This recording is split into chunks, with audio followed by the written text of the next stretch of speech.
Well, ladies and gentlemen, sometimes there's a real treat for you and sometimes there's a real treat for Pez and I. And I can honestly say that when we started this, I never thought that we'd be here right now. Now, because of the echo, if you're listening to this, it might sound like we're in prison. And for many of you, that would be about right. But right now, we are sitting inside Lords, inside the Members Pavilion, and we are broadcasting here.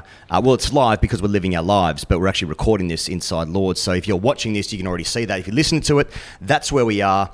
And we have been very fortunate to see some wins and losses here on this ground, Pez. We've been very fortunate to be invited a couple of times, but this time, thanks to the Home of Cricket for putting us up and offering their facilities, their wonderful facilities, for us to record this stupid podcast. Every time you come here, it never gets less magical, I would say. And the sun is shining here in London today. It's 23 degrees, and the shipping report will be after this. But I've got to say, this one is a real special one for you and me, and I will be speaking on behalf of you. Well, shall I speak now then, or no? I mean, it's really special, and I like trying to put myself in the shoes of the viewer / listener who may think, is there a brand misalignment between the Lord's Pavilion and the MCC? All it represents, the avalanche of history that we're sitting in right now. We are but a cutout pass from the long room where lots of things have happened. Some more memorable right now than others. Yeah. And people may be concerned, Higgins, that the prestige, the gravitas of the space might cow a couple of colonials, So I'd like to assure everybody that's not going to happen. And I want to see if I can kind of fuse the two communities. Okay, got it. And the way I'm going to do that is by reading out and just pointing everybody to Rishi Sunak's post from yesterday on Instagram. Got it. I think it's from yesterday. It's a picture of Rishi on a cricket ground in some whites, and he's looking great. He's looking off into the middle distance. It's wistful. It's verdant greens. It's beautiful trees lining the backdrop, and happy white men behind him. And he said, "Spent an afternoon with Chopgate Cricket Club." Hearing about their plans to upgrade the pavilion and invest in the future of the club. So I think if that, in the David Brent style, if you could just get the two, the interlocking fingers, the twain shall meet. Melting pot. Rishi Sunak and his mob have frequented here and continue to frequent here, and we've frequented Chopgate Cricket Club in more ways than one. So I feel like the ice is broken. Yeah. And from that position, this show can commence. That's next door to Workbench CC. They have a big rivalry. Now, thank you to Lords once again for having us here. You can see in the background, obviously the media centre, which was a big shock at the time. Are Lords moving on with the times? Well, you too can move along with the times. And this episode is brought to you by SwiftX. Kick off your crypto journey with SwiftX. Join SwiftX. More prestige. And get $20 in Bitcoin for new customers only by using the link in the show notes of this episode. Sorry, Pez, I just had to say No, it's fine. It is jarring when half the Indian team is walking past and you're talking about Workbench CC, but, it's about bringing the game to the people, and the great cricket has never resolved from the fact that is the game. That is Chopgate Cricket Club and Workbench CC. That is the roots of the game. And the game is the game. And the game is the game. We move, and the MCC are recognising that, and so we don't resile. Yeah. Imagine not liking football.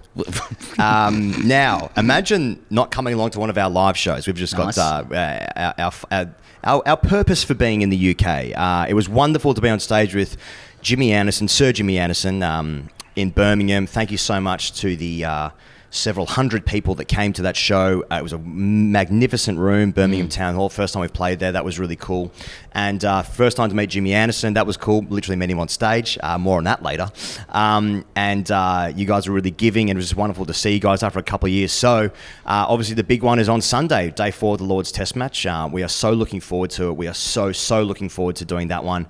Stuart Broad on stage. It'd be nice to see Broady out in the public. Not many people have seen him around recently. Yeah, that's true. That is the word on the street. To bring him out. Yeah, he got guys, to demystify the public perception. Yeah. Guys, we found him. Yeah, Saddam Hussein styles. Yeah, ladies and gentlemen, we got him. Yeah, and Stuart Broad will be joining us on stage, and we'll be asking him who was the best batter he ever bowled to. that Who was kind the of fastest stuff. bowler he faced? Who was the fastest bowler? Yeah, that kind of gear. No, if you want to come along and see us, please do grab the last few tickets available. It is EVENTIM Apollo Sunday night. We'll be kicking off at 7:30. It's about 2 hours, night of comedy, and it's rollicking, it's raucous, and it's fun. I think people in Birmingham had a great time. So we'll be back here in a couple of years. So if you want to, save your carrots, then just come back for the Ashes shows. We'll be back in 2 years. But well, come and check it out first, I would say. Come and check it out first this time. Generally around. trying to sell tickets to this. Oh, yeah, that's right. That's right. Sorry, I forgot. Yeah.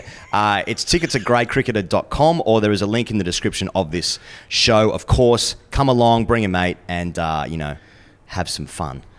All right. Let's talk about, should we talk about the main thing in cricket at the moment? And that's South Africa, Zimbabwe. Yeah. Can I just add to the...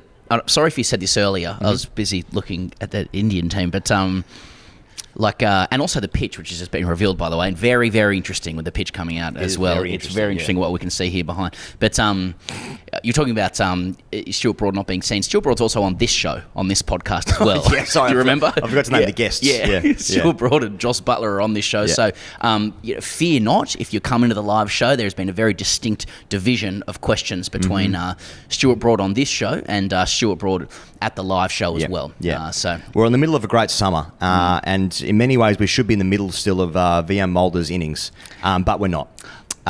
He made 367. I don't care what else happened in the game. That's my right. They're the best team in the world. They're doing extraordinary things. They put a B team out, and they're doing amazing things. VM Mulder is on 367. Lunch day 2. Has a chat to the coach. He says, "I think that'll do. I think that'll do, Scully."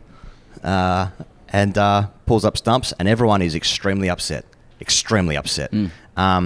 So I've got the quotes here. To actually Dan Gallen, who's obviously a friend of the show during the World Test Championship. Is he summing up the sentiment of South Africa and online in one? He tweeted, "I genuinely think I'd prefer match fixing as an answer to why Mulder declared." If I hear anything about respecting Lara or giving us enough time to get 20 wickets or selflessness, I'm going to scream forever.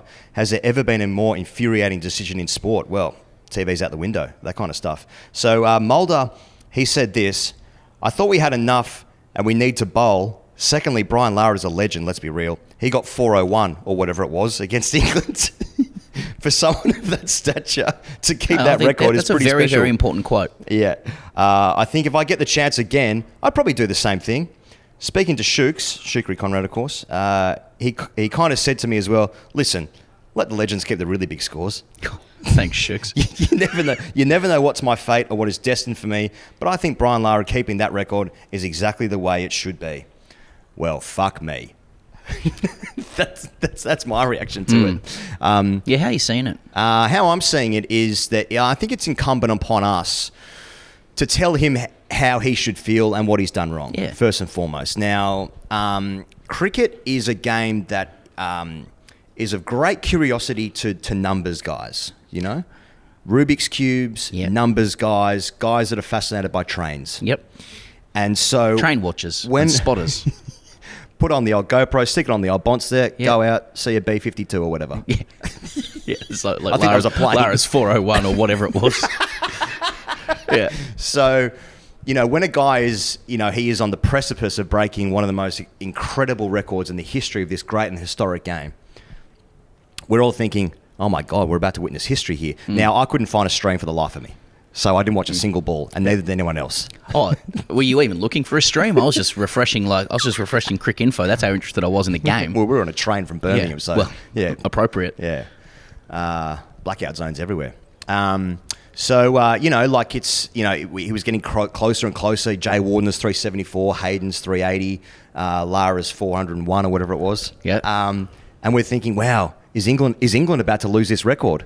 And then it's lunch, and he thinks, I think we need to have a bowl now. Now, they take a wicket first ball. Yep. And so he's probably thinking, like, at some point he's been talked out of it by the coach, thinking, like, come on, enough's enough. So there were just some initial thoughts. Yeah, like, I think the question is it cuckery or is it alpha? I think that's what people are trying to work out. Because the big twist is that he declared on himself as captain. He didn't have it taken away from him. Mark Taylor stuff. So if he's a cuck, you're saying, like, he's basically saying, I'm not worthy of the record. And, you know, Doritos Flakes online say, you're a cuck. But the alpha angle would be to say, there you go, BC, you can have your little record. Yeah. You know, he got 401 or whatever it was. Yeah. You know, I don't need that. Right? So I think that's the debate, cuck or alpha. I think you do have to understand from a legend's perspective, and I know it's upset people who want to exhale through their nose while scrolling on Twitter that they were alive to see a number that was the biggest ever made in Test cricket. Mm-hmm. But we just walked through the long room, and there's literally artwork of Brian Lara with his rig out in the long room. Yep. Like he has, it's his full body on show with nothing but a cap. There are pants. Well, no, it wasn't full body, Yeah, sorry, pardon me. There are pants. There's an outline. I checked. And I could understand, like, VR Mulder has literally just won the World Test Championship here, and he played well, and he would have walked through that long room and gone, like, how's the rig on it? They probably spent the whole time talking about Lara's rig. Almost definitely. Yeah. How can you not? Now, people seem to be saying, but Vian, or as Cummins was calling him before the World Test Championship final, Van Wilder, despite being his teammate. You know, like, what could this have done for his life, you know, if he'd broken the record? Mm-hmm. Now, I want to put a different spin on that. Like, I don't think this was morals. I think follow the money, because people are forgetting the impact things like this have on corpies. Yeah. Has anyone explored the corpies angle to this, the after-dinner speaking circuit? Mm-hmm. Because someone needs to break down, for example, how much cold hard cash Mark Taylor has made from corpies with the theme of disrespecting Bradman. Got it. Now, Taylor's made more money from corpies than Warner's going to make for 335 against Pakistan in Adelaide. I can't believe I've even remembered that happened. Yes. So, like, Mulder's declaration is going to be seen in the context of the world record. Brilliant. Right? Now, imagine, you know, if he makes 423 against Zimbabwe, the result is for 5 minutes, people will be like, mate, well done, mate, for beating up on a hapless African nation. Mm-hmm. Great. Mm-hmm. Now some no-name has the record. Mm-hmm. Cheers. The death of Test cricket is upon us. Signal the death knell. Yep. But you're declaring yourself at lunch just short of the record. Now, 12 to 13 players in the sheds, plus you, have after-dinner circuit stories forever about the conversations that took place. Right, yes. Tall tales can grow. Mm-hmm. You know, people are naked. You know, who I don't know who was playing for their team, and I refuse to know. But like, we're once again, that's my right, it's my prerogative. But like, tall tales will go around who said what, when, and how. Yep. You know, yeah, you know, like, no, I'm not going to do a South African accent here, but tell us how you didn't want to make sport of our the great BC Lara. But so like, and it also boiled the brains of incels online. Yes. Well, let's not forget that. Yeah, right. It's VR Mulder's life. Yeah. It's his own life, and he was the one who was on 367 red. Yes. Still a pretty good score to boot. Yes. And there was an English flavour to the brains being boiled as well, because they are the people who, ashamedly, are the opposition to Brian Lara's, when Brian Lara made 401 or whatever it was. They were American Samoa to the Socceroos. Yeah, like, and they remained that way. And I'll say that in law, like at Lords, people with Union Jacks on the back on their bios and the back of their heads are like bashing keyboards, saying, what you've got to understand about Lara's innings was that it was on a road in a dead series and had nothing to do with the team. It was selfish. You know what I mean? And their eyes are rolling into the back of their head. Yeah. It doesn't count, Daddy. And I'm like, oh, the more they're bleeding about it, the happier I am with Van Wilder. Yeah. With Van Wilder's 367. Van Wilder's 367. I just felt like, you know, people like who failed to even get a stream of this game. They just want a neurochemical jolt of seeing, like, oh, they got the number. Yeah. For 0.6 seconds. I know that feeling. I wanted to see the number. I was like, oh, there's a number. Yeah.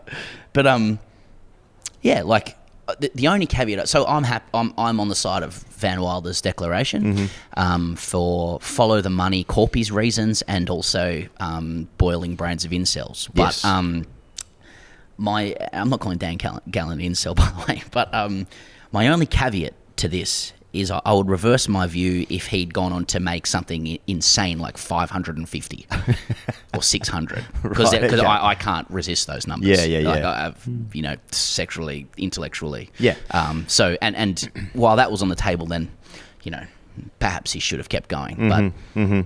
So I think what is very evident here now is that he has disrespected Hashim Amla greatly. Yeah. Because he was happy to go past his record for the highest score by a South African. Yeah, is there like trouble afoot in South African cricket? It just seems to me that way. It seems to me there's a rift forming between the players and the former players. But you just got to understand, I think, the economics and commercial opportunities around the disrespecting of other players when you make a high score. Like, I think that's the whole point. And I think once you understand this innings through that frame, it makes a lot more sense. Like, who have I disrespected? Who won't I disrespect? Yeah. And how much money can I make on the Corpy circuit post that? Yeah. So when you talk to the players and they ignore you, that's just how it works. But when you talk to them about like a niche stat coming up, they are never aware of it. Yep. They're never aware of like in public. That's right. Like, if you get this, then you'll be fifth on the list or something like that. Yeah. And they're like, okay, or just like, are you aware you've played? I sleep in a big bed with my wife. Are you aware you've played 47 tests in a row, and if you get one more, that means you're the sixth at the moment that's played the most consecutive test matches? And then guys like, please come out of the bushes, sir. Stop masturbating. Sorry, I can't quite see you there. Can you please take off the army jacket? For God's sake, put some pants on.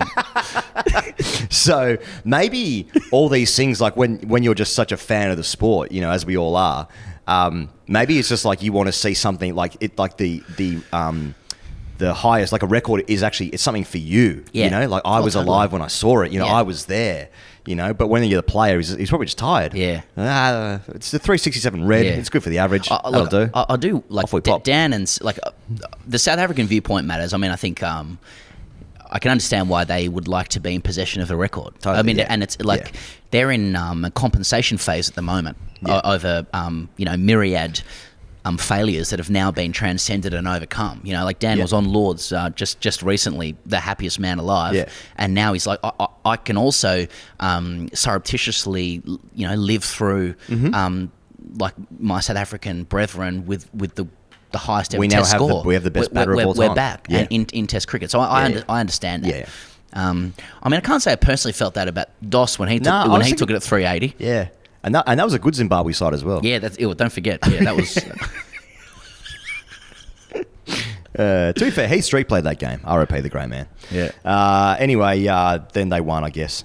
So all the best. Have they won South Africa? Have they won that game? I don't know. They bowled them out for 170. And then they enforced the follow-on. Yeah. So I don't know what's happened. They literally won the thing here 2 weeks ago when we were here. Yeah. Who was it? Van Wilder. Yeah. Well, as you guys know, I lost my TV, so I haven't been able to see anything since. Yeah, that's true. All right, England, India, Edgbaston, second test match. India makes 587, England make 407, India make 427 for 6 declared. Then they roll England for 271. India win by 336 runs. When you read out those scores, that's pretty much the equivalent of a super over. But that was... first and foremost, you have to wind it back to like probably the morning of the test match or even at the end of day one, perhaps, even though India batted so nicely.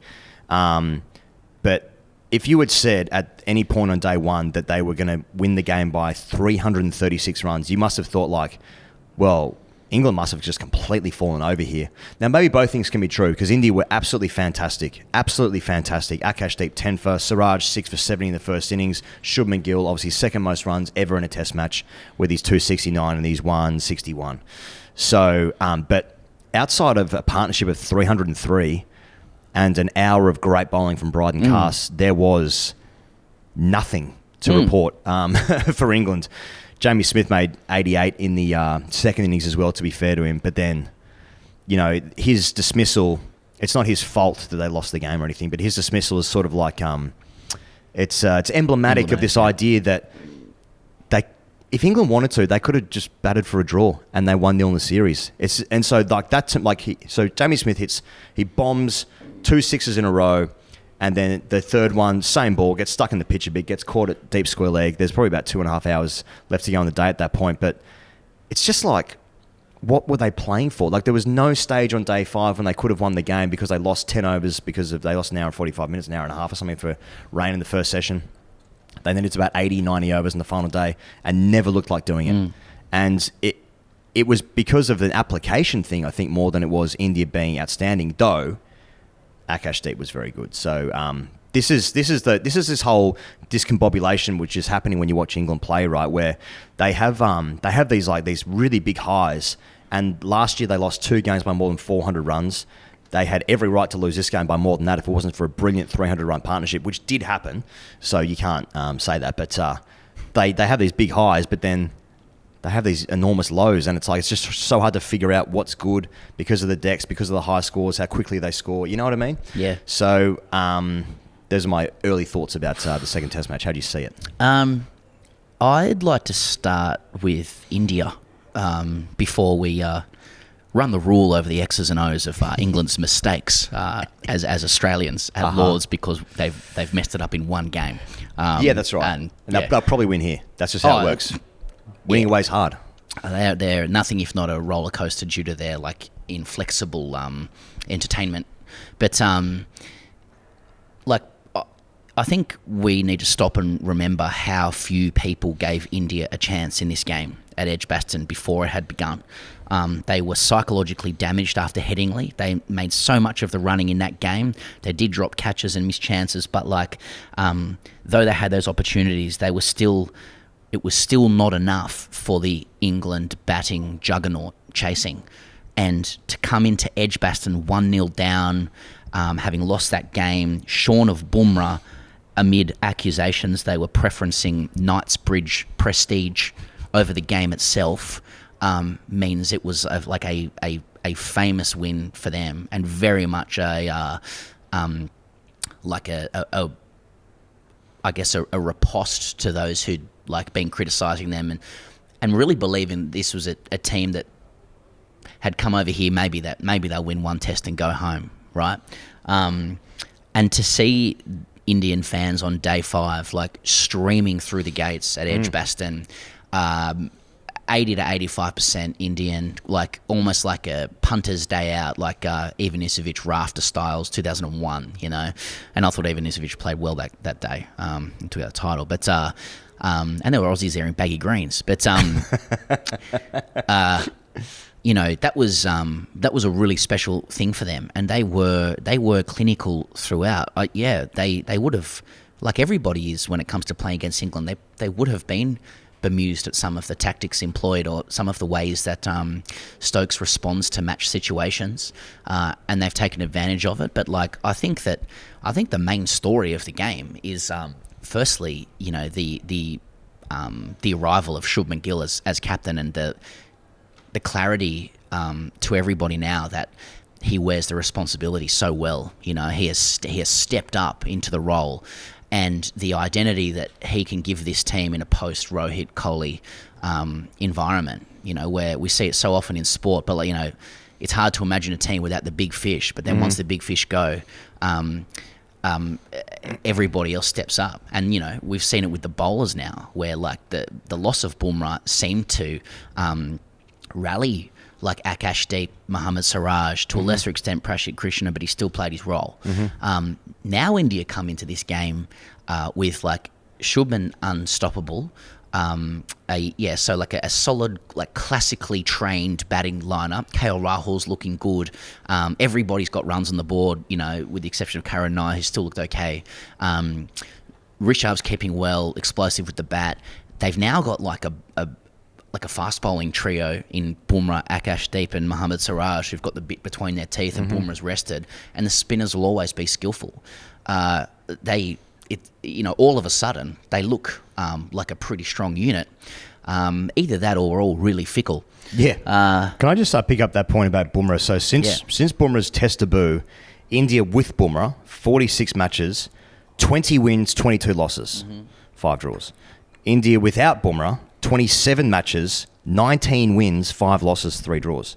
So, they actually win a significantly higher percentage of games when he's not playing. It must just be a psychological thing. The bowlers of just stepping up, or the role you play, or the the opportunities you get to bowl, you know, in those moments. Yeah. So, so far too earnest an analysis of India there. Shubman Gill made 267 and 161, and his quote was, "My father called and congratulated, but he also said I missed my triple century." Ain't that the tooth? That's like these kind of dads drive insane athletes, you know? Tiger Woods, Jordan. Really? I would have thought it was universal across all levels. Really. It doesn't matter what you've done, it's not enough. Yeah. So if you haven't succeeded in anything, it's because your dad loved you too much. You can always fall back on that. Absolutely. Yeah. Exactly. My dad hugged me. Too much love. It's like it's the worst thing you can give a child. Yeah. My dad appeared at my cricket games. Yeah. You know, what am I supposed to do then? Yeah. You know, feel the love and warmth of a father. Yep. Could never do anything. Yep, exactly. That's why I've always been upset with my dad. Has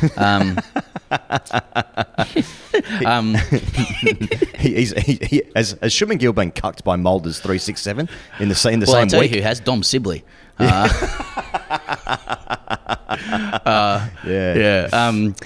Gill's captaincy was like severely questioned after Headingley, you know, to the point where people were saying, was he even captain on the field? And Smith was. Yeah, exactly. But I feel like his declaration was spot on here. Like there continues to be like post game ridicule of Shubman's captaincy, like in the face of objective numbers. I think people are like, why did he bat so long? Like, I think he battered England's ego out of the game. England thrive on ego. That's their identity. The identity is ego and the chase of reaching the unreachable star. Yeah. When you put that star too far out of reach, despite them saying, you know, we don't play for draws and there's no total big enough. Yeah. They clearly, as you could see, they were lost in the fourth innings because they were still going at 4 and over. Yeah. Blokes are still playing shots because it's their, you know, quote, natural game. And it left everybody else flummoxed, going like, any danger of even looking like you're playing for the draw, boys? Yeah. You know, why? Especially with the first session pretty much rained out. You know, it ended up being they needed to bat a day on a pretty true deck. Basically the flattest deck this country's seen since in 10 years. Yeah, I think Ben Jones said it's statistically it's the third flattest deck in the history of England cricket. So any danger, you know, and like England could go into this game 1-0 up, and a session or two away from India being a foot on the plane. Mate, 100%. Mate, 100%. So like, there were some good balls bowled by particularly Akashdeep on the final day. It's Test cricket. There's going to be some good balls knocking about, and there's going to be cracks. And there's going to be cracks. And he hit a crack, and the ball he got Harry Brook out in both innings was spectacular. Yeah. Ollie Pope got a ball that seemed to rise up a little bit as well, and whatever. But like, if you just block the shit out of it on that deck, you ain't taking 10 wickets. You know, like, and what confuses me as well is that like, so Bryden Carse and Shoaib Bashir are the 10th wicket, right? And Bryden Carse is farming the strike. Why? Like, is it to protect him from getting out, or like the strategy doesn't match? Match up, doesn't align. You know, and like, so of course, like Jamie Smith getting out, he doesn't lose them the game, but it kind of does. You know, like Shoaib Bashir and Carse like farming the strike doesn't lose them the game, but like it's the mentality. It does. Like if you just let balls go, let it hit you if Jadeja's bowling around the wicket, you know, kick him away. Guess after 2 hours, and if I haven't taken a wicket, they're going to be flat, and you're like, this is going to be tough work. And you probably shake hands near enough tea time, and you take the lead. But like, that's easier to say. But I'm just looking at it, just like, if you just dead bat that, there's no way they needed to lose that game. Well, at least they've been consistent. You know, they've always been disdainful of the draw, England, and they proved that they were disdainful of the draw here as well. It seems to me like it's really difficult for them to agree to situations where they're being dictated to. You know, even if like there's an advantage around the corner for them. You know, like for me, the definition of baseball is like never doing boring stuff. It is an interesting one. Like, and I think there's it's an interesting time for Stokes. I've seen Michael Atherton this morning has said that this, you know, right now this Test match at Lords is the sternest test of Stokes' leadership over 3 years. Because he's struggling with the bat. Stokes, and he bowled well in the first test. But I noticed he said after the first test that he said, "I used the 3 days after that game at Leeds to offer absolutely nothing to the world. I was a shadow of my normal self." And he had a little bit of time to recover before the second test, but this is like a massive turnaround, and he spent a lot of time out in the field. And so it really will be a test of his leadership, of his tactics. I'll be interested to see if he doubles down on their method, which is like to order in flat decks and chase aggressively. Some of the notes in the press have been that they've actually asked for a little bit more bounce and liveliness in this Lord's deck, and so they should really, because if this is a warm up for the Ashes, then they're going to be presented with something more akin to that than what they've been working with so far. McCullum said they've asked for a pitch with plenty of life in it. I mean, captains and coaches are just out there now just talking about what they've asked for. Yeah. Which I don't remember like 5 years ago, but I guess everyone's doing it now. Shubman Gill said, "Let's see what they give us at Lords. My guess is that it won't be a flat one." So England looking at an entire new pace bowling lineup. Jofra almost definitely going to play. Gus Atkinson as well to come back in. Woke's average is like 12 here at Lords or something like that with the ball. Yeah. So I'd be interested to see if he backs up again. Bowled a lot of overs and he's 36. So I guess we'll see what happens there. But a lot of people in Australia particularly picked up that Stokes told the BBC at the end of the game it probably ended up being more of a subcontinent pitch. With the Indian tack and the conditions they are used to, they were able to expose it better than us. England were 5 for 83 and 5 for 84 in the two innings. India just did bowl better with the new ball. Their attack looked more threatening, particularly. Well, I mean, Suraj took 6 for 70. I mean, well, it shows how well India bowled, right? It's one of the flattest decks ever. England lasted only 157 overs across both innings. 7 ducks, 4 of them in the top 6, and then just one partnership of 303. Mate, exactly, mate. They should have lost the game by more, really. Yeah. But yeah, I mean, this is the kind of thing about this team where like they can achieve like these incredible things, but the lows and the absurdity in the comments, like this is the first time this series that there's some absurdity in the comments that like now Stokes is calling it a subcontinental pitch, like, I mean he was the groundsman's done him dirty, obviously. Yeah, McCullum said I want to ask Stokes and Jos about this. We're speaking to them in a few hours. Sorry. Yeah. Stokes won't be coming on, I think. But, pardon. We were thinking the pitch here would get better as the game went on, and we got that one wrong. I was like, whoa. Yeah. An admission of error. Yeah. This is that's a policy shift. Yeah. So, are they going to change the decks now? Yeah. I know there's a conversation from some people as well that I think I agree with in that, what the first deck was where it just gets better. And then you chase 3... Yeah, whatever it is, 380 or something like that? Yeah. Like, I don't know if that's that good. Like, sorry, when I say, like, it's that good to watch. Yeah. Like, is it? Like, the whole game is set up for the last 90 overs of day 5. Yeah, like, if you tether your game plan rigidly to improving, like to decks that only improve as a game goes on, you're putting a lot of faith in ground staff to deliver that, because over the course of the history of Test cricket, like it's pretty hard to like confect those kinds of wickets, right? Like over the course of 5 days, they tend to become uneven and misbehave, right? Like, so the idea that it gets better is like it's surely a rare thing. Like most decks get worse, so I mean it'd surely be in England's interests as Australians now, after one loss, start to give them a few ideas about how to play the code. Well, you know what? Like that's what I was going to say. Like our experience, obviously we are guests and interlopers. We have no business being here, apart from never have and never will. Yeah. Except for performing live shows and whatever, seeing your fans and all that kind of shit. Yeah.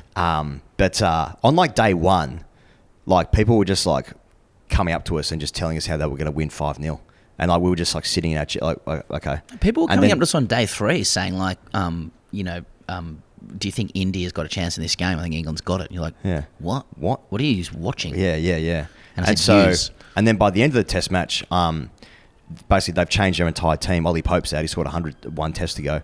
The entire bowling lineup's changed. Is he actually out, Ollie Stokes Pope? is now batting 8. No, I'm talking about like people fantasising about where their team should be. Yeah. For the Ashes, Stokes bats 8. They play the extra batter, that kind of stuff. So I guess what I'm saying is that if you're an Australian fan observing this cricket, then there's just fucking so much time before the teams actually meet for the Ashes. I'm going to ask Broad about that, as a player, what that's like. But Yeah, it's going around pretty quick, and then you know what? A new game starts here in 2 days' time. And I'm just looking at the deck, and there probably is going to be a little bit in it, just having sort of revealed it now. So I can sort of report that. I hope they give it a Mario. Yeah. Like selections, do you double up on Archer and Atkinson, bring them in like two guys? Like Archer's underdone. That seems like what they're going to do. Or do you bring Sean Longstaff in? Yeah, as well. Yeah. Came out pretty well for Tyneside. Yeah. He looked nice. He looked good. Joffre kind of back in the same way that he was when they SOS'd for him after Smith made double tons at Edgbaston, and I think it's a bit like that with Joffre this time around. Like how do you get Shubman out, etc.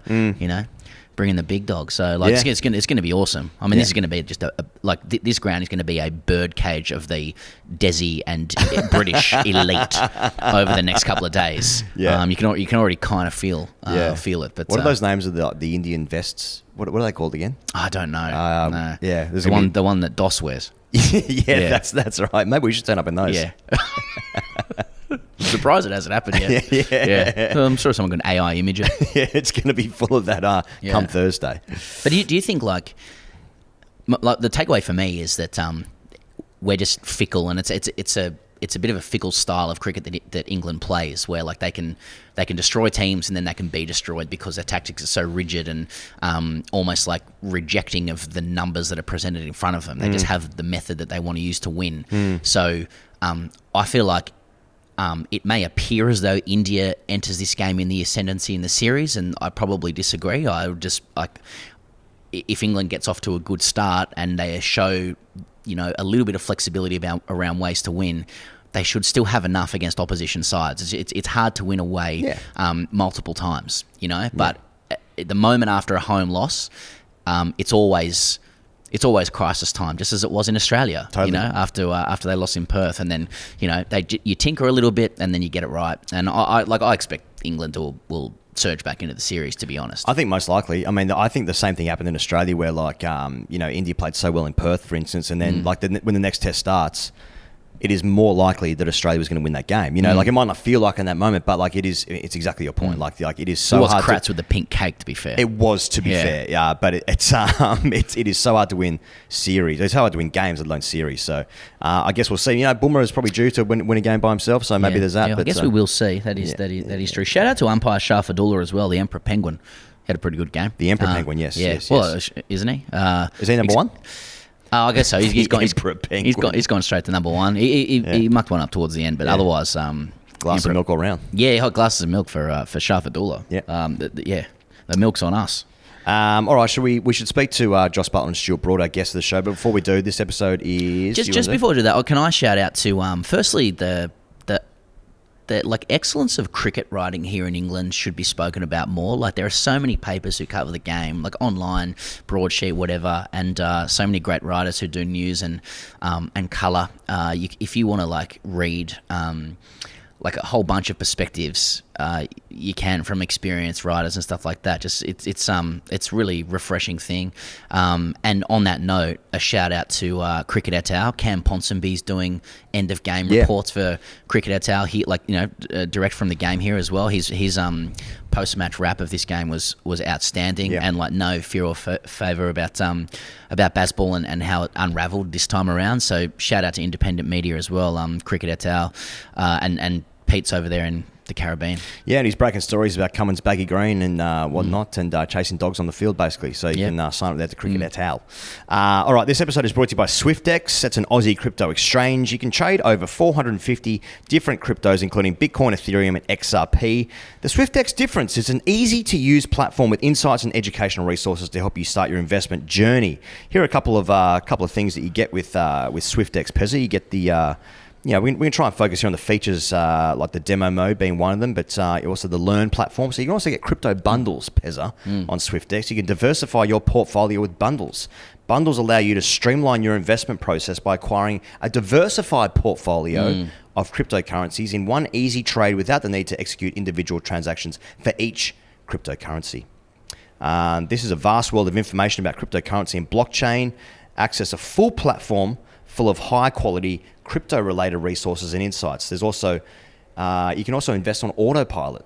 With the Auto Invest feature allows you to schedule automatic recurring orders through the SwiftX app. This can be used as part of a dollar cost averaging strategy, spreading out your entry points into crypto and mitigating the risk of poorly timed once-off trades. You can join SwiftX and get $20 in Bitcoin for new customers only by using the link in the show notes of this episode. You can join over 850,000 Aussies who trade with SwiftX.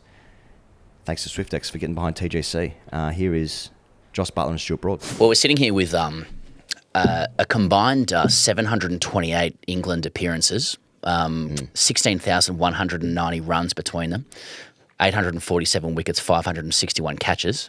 There's greatness in red ball. There's greatness in white ball. And now they're climbing the highest mountain of all, greatness in podcasting.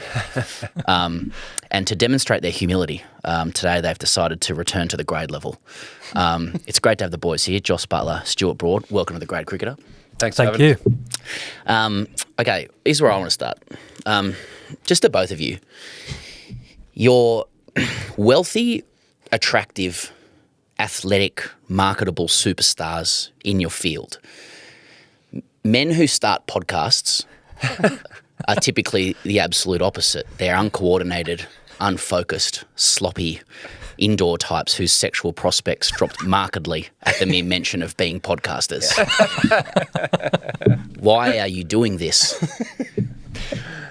Well, how I see it is exactly how you did.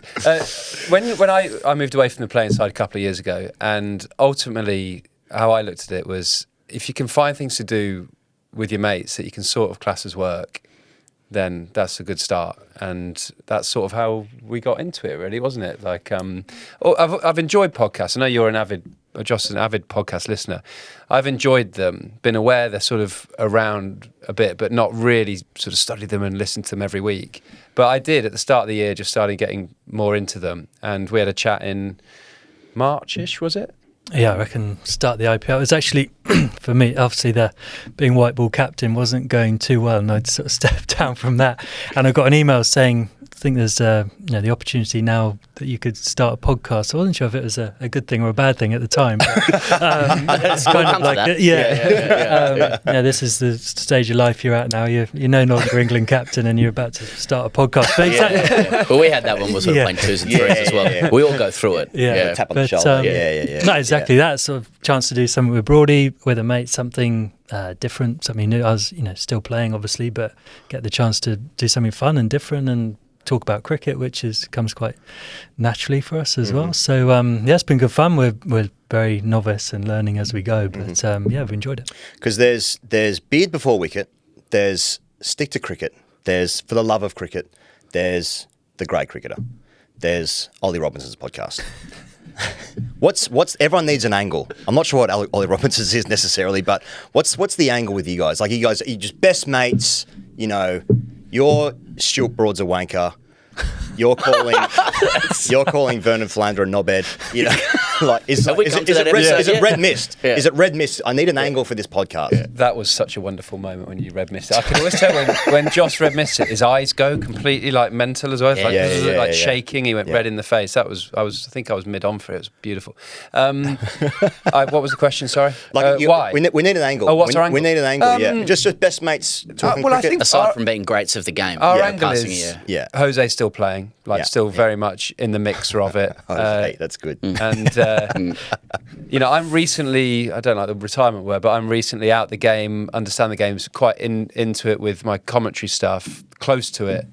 And we sort of want to share our views when we're still so close to the game, if that makes any sense. And Jos stepping down from the England captaincy, I think when an England captain, not speaking for you here, you're quite stuck in what you can say. You have to play the party line a bit. It's like, I think this, we lost this because of this, we lost this because of that. And I know Jos, like the England change room know Jos, quite a different guy had to front up to England captaincy. So actually, how do we release that in a more relaxed way than being on cricket commentary and being England captain? You get on a podcast and just chat cricket in a relaxed way, I suppose. Can we talk about the red mist? I want to talk about Vernon. He needed to get out of the way. You had Stokesy behind you, so that was probably confidence building. But, red mist, is it a thing for Jos Buttler, for Jose? It is a thing, actually, and probably Really? born from football. So we used to play warm-up football, and there was this mist that descended over me. He was quite in the horrific, actually, to play against. He was Really? Yeah. It was the biggest part of my day. It was probably the best thing. Yeah. Best thing about you playing share that cricket with for great England. cricketers as well. Yeah, often is, yeah. The warm-ups were important. Absolutely. Yeah. So the warm-up football was big, and I quite like to tackle. I quite like to get involved, and I was wearing spikes and just let people know I'm about. But the red mist. Morning of a test match. Just- Yeah, of course. Yeah, Let of them know course. they're about. Well, if you're going to Yeah. play to win, Yeah, just yeah, let it yeah, happen. yeah. But for a few times, not. And I sort of try and play that character. I'm cool and nice, cool, and don't let things get to me. But it's probably just bubbles and bubbles. And at times when people don't move out the way, when you're a wicketkeeper and the ball hits you flush in the head when it's skimmed off a certain batter. The red mist certainly descended and came to be. When Ben Stokes is stood behind you, that does help quite a lot. That gets sent to me every week. Oh, really? So Okay. Jofra Archer sends that to me about 30 times a year. Absolutely loves it. I do feel a bit bad because End of a long day as well, wasn't it? yeah, and well, it was a great day of Test cricket. I think we ended up winning it, and maybe that was the moment I put him off, and the floodgates opened for us. But Poor Vern's last day of Test match. that cricket. probably does still sting. Was me a it little really? bit. Oh, I didn't no, realise he that. played on after that. That was his last day in Cape Town. But he was never the same after that, was he? After, no, after because Jose the- got to him. Yeah. You finished Vern Flanders' career by that. Yeah. comment. I think he thought it was the end of my career as well. But I remember the next game was at Port Elizabeth, and they'd obviously, that episode had happened, and wicket fell, and I'm walking out to bat, and they'd all congregated like in between the wicket and my direction of travel towards the wicket. I was like, fuck, I'm going to have to. I can't go around them here. I've got to try and just barge straight through. You can't walk through the middle of it. I've got to try and, so I've sort of walked through this sort of guard of honour that they were waiting for me. I didn't get any runs and they sent me off on my way. But it was, I do feel bad actually. It is something I'd like to apologise to him for in his last ever series. He'd had a great career, but No, it's cut that one of bit. those No, moments. cut it no, out. we won't be But in apologising. South Africa, because they jack up the stump mics, don't they? I don't know if you guys know, the Aussies had some trouble over there a couple of years ago. Yeah. They get the cameras going as They well. get the cameras going, sort of got choreographed, Scorsese stuff, And That's the only time the Aussies were doing that stuff, though. that's as right. well, It's the though, first so and only it's, time they ever did that. yeah. We've seen Virat Kohli yelling into a stump mic, talking to Super Sport. But are you aware, like when you go on the field, that certain countries have different practices around their media? Like stump mics are louder. They're sort of looking to catch you out a bit. Everywhere with that? I'd never thought about it. Mm-hmm. No, the one time I regret, that Josh says he regrets the Vernon Philander one, is the Alex Carey stuff at Lords. I don't have. It's not like I'm sat here going, "Oh, I wish I never did. It was awful," but I just completely forgot there were cameras, stump mics. I just saw a red mist, which is a bit embarrassing when you're late 30s. Feel like you should be able to control yourself a bit better than that. And I just saw red mist for a little period of time. And I wish I hadn't have gone down that route for 10 minutes. But then Stokesy asked me to carry on, and that's why it lasted 3 hours. Honestly, I was feeling fine. I was walking down the Lord's stairs, and all the booze had started. I'd sort of seen the incident, but not like fully clued on, because you can't see loads from the Lord's change room. So I'm sort of, what's going on here? Walk down the stairs. Besto walks past me in the long room, like breathing, spitting. Normally you're like, "Hi mate, is it seaming, swinging? What's going on out there?" He just stormed past me. Yeah. There was a member stood by the doors at the long room and sort of weirdly made eye contact, because it's one of those grounds that you walk straight through the fans. And he just went, "That's a disgrace." And I remember my brain thinking, "Is it? Why is that a disgrace? What's happened? What's going on?" And I walked down to the Lord's outfield, and it was booing. It was like it was hot. Yeah. And as it happened, end of the over, obviously, because Johnny was going down to tap gloves with Stokesy, and Pat Cummins is walking towards me, bowling from the pavilion end. I'm sort of walking past him, and he's staring at me, and I looked at him. And it's an Aussie thing to do. They want to make it a bit aggressive when you walk at the crease. So he's trying to have a bit of an aura, and I just make eye contact. For some reason, I just went, "You're a disgrace, mate." And as I said it, there weren't even my words. There was the bloke in the long. You're inhabiting a Lord's member. I just copied it. He said that to me 15 seconds ago. Ghost I just style. copied it. Yeah. And as I said it, I went, "Why have I said that? Yeah. I don't even mean that." He's a lovely bloke. And then he went, "Oh yeah, you're hardly the spirit of cricket, mate." Yeah. I thought, good point. Not got much there. That's not bad. It's not a bad comeback. That's not like bad, in the not moment, bad, right? yeah. Good comeback. Yeah. And I walked down the other end, and that sort of just triggered me, and I went into this silly, I'm not buying. Of all the people that could have come out to bat next in that scenario, you are perfect. Yeah. For that scenario. but what just to finish it, I went red mist for 10 minutes, and I'm shouting at everyone in a green cap, and then Stokesy sort of tapped gloves at the end of like the third over. I went, "You right, mate?" I was like, "Whew. Yeah, I've lost the plot a bit, to be honest. I need to calm down. Don't worry, I'll go quiet for a bit." He said, "No, just keep going." I was like, "What do you mean?" So have a look around the Aussies now. Have a look around the whole field. They're all just staring at the floor. Bowlers are bowling badly at me, like Stokesy. Carry on, because I reckon you've got to them. So then I had 2.5 hours of quite deliberate revving up and getting the crowd going and being petulant and going, in. I know, we were watching, yeah. We saw it. But the 10 minutes, the Alex Through Carey... splayed fingers with Stokes. The Alex Carey, whatever I said, that was all red mist. But then the rest of it was... play act. Yeah.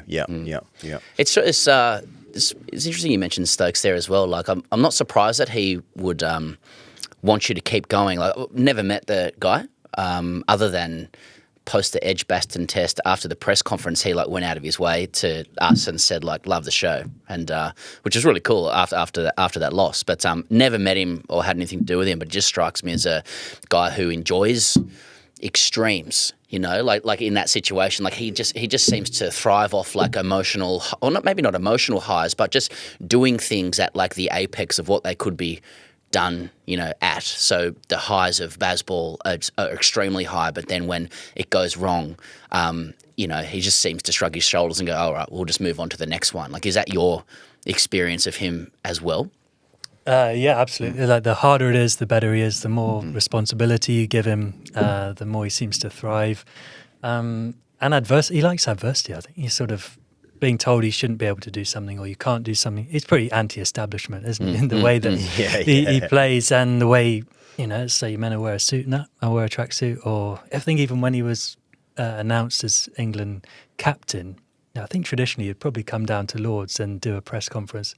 No, I live in Durham. Up you come. You can meet me up in Durham. So it's that kind of, and he's just one of those players that you just know will grow to those kind of situations. And that 2023 at Lords, that sort of threatened to be a bit like Headingley, didn't it, at one point? And because he'd done it before, there's that he shouldn't be able to do this, but he might be able to because it's Ben Stokes. 2019 World Cup, even the T20 World Cup in Melbourne. What we thought was probably a pretty straightforward chase. He's the guy in the middle who, when we're all falling, on the wayside, he can keep it all together. So he's just got technically and tactically and skillfully all that stuff. But the rest of it he's got in abundance as well as a character.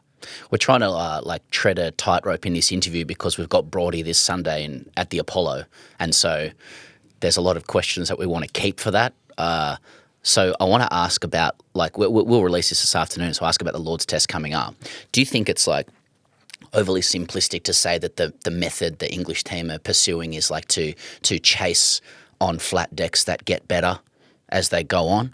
And if so, do you think they are going to want to double down on that method after what's just happened in Edgbaston? I think England would be a bit cross with the Edgbaston pitch. I know that for a fact, but I won't reveal my sources. But much slower and less movement than they were hoping for. They wanted more bounce, pace, just because that makes the ball easier to strike on as well. India, to be honest, I don't want to say they've surprised me. They've won 9 out of 10 days of this Test series. They've been superb, and they're going to come to Lords with Bumrah, arguably a better team. The flat pitching, no, I don't think England are asking for flat pitches that get better to chase. I think they want good cricket pitches, and they back themselves to chase if the pitch stays consistent the same, like Headingley did.